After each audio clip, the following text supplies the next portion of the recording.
Jews, Romans, and idealists fight to the death. It's no wonder that Hollywood jumped at the opportunity to tell this fascinating story. With an impressive set and thousands of extras, they created a colossal film featuring the rebel leader Eleazar, son of Yair, and the Roman commander Flavius Silva in the leading roles. However, in the movie, unlike real life, no one really deals with the dilemmas or personal struggles, and certainly not with the more problematic aspects of the story. Then where should we start our story? We could start with the Hasmoneans, who were the first to discover the advantages of this isolated cliff in the heart of the desert. Or we could start at the end, with a dramatic project of the Masada excavations, with Igal Yadin, the head of the excavation team, who would stand on the mountain and read Josephus Flavius' description of the account, and everyone around him could actually hear the echoes of the fighting. Or we could start the quest with King Herod. Herod, who ruled under the auspices of the Romans, built himself a magnificent fortress here on the mountain, which was to be his sanctuary in troubled times. And believe me, he really had troubles. Herod, like any other king, built his palaces to the highest standards of his day. One of them is this Western palace. Herod's architect was probably a short guy. Here he built himself a bathhouse, and he would put his lamp here and enter his bath. What can I tell you? This king loved the good life. Until now, we spoke about Herod.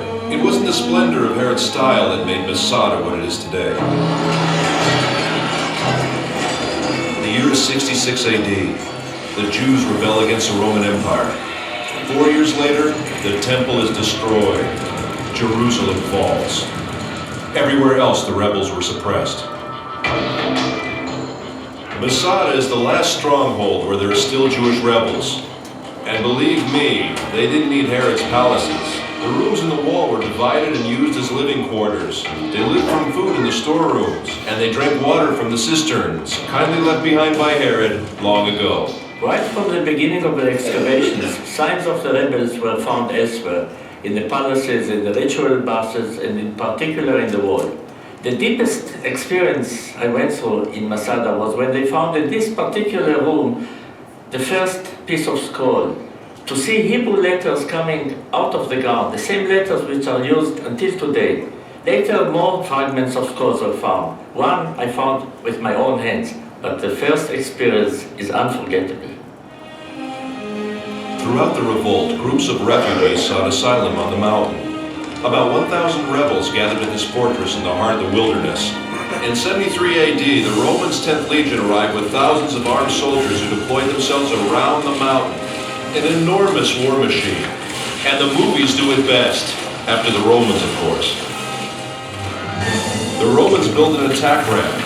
The besieged rebels rolled stones down it. The Romans lift a tower to the top of the ramp, equipped with a battering ram to smash the wall. The besieged erect a wood and earthen wall to sustain the blows of the battering ram. The Romans burn it, but the wind almost burns their own tower. Then the wind veering as if by divine providence to the south, blowing with full force in the opposite direction, flung flames against the wall, which now was all ablaze. And in the evening, when the wall was burnt and breached, the Roman army returned to its camps, assured that the whole affair would be over by morning. But Eleazar had ideas of his own. This is it, the last night. My friends, we've reached the climax of the drama. However, unlike the movie, here apparently the events actually took place. And here at Masada, men with families were forced to decide slavery or death. Eleazar had no doubts, but he had yet to convince his comrades in arms. Ladies and gentlemen, the speech of Eleazar.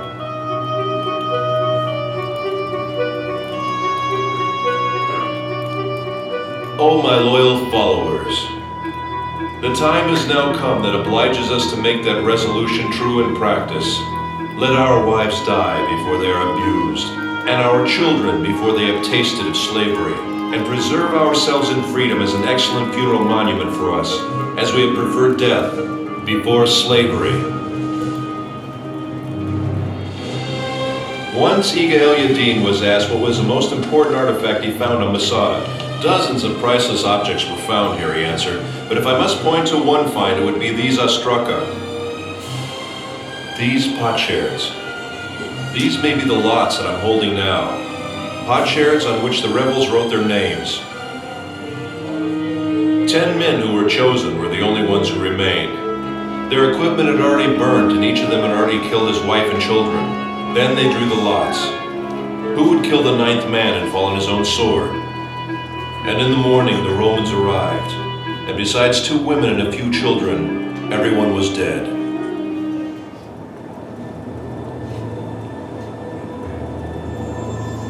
After the drama came silence. The silence was broken in the 5th century for nearly 200 years by a community of Byzantine monks. 1,200 years later, the first explorers came and rediscovered the mountain. Then the members of the youth movements, seeking a symbol of Jewish heroism, discovered Masada and adopted the mountain. After them came the hikers and the tourists. Masada had become a focus of pilgrimage. Professor Netzer, what do you really think about the act of courage that ended in suicide? Maybe it's the utmost courage to prefer death to a life of slavery. So it's death or freedom?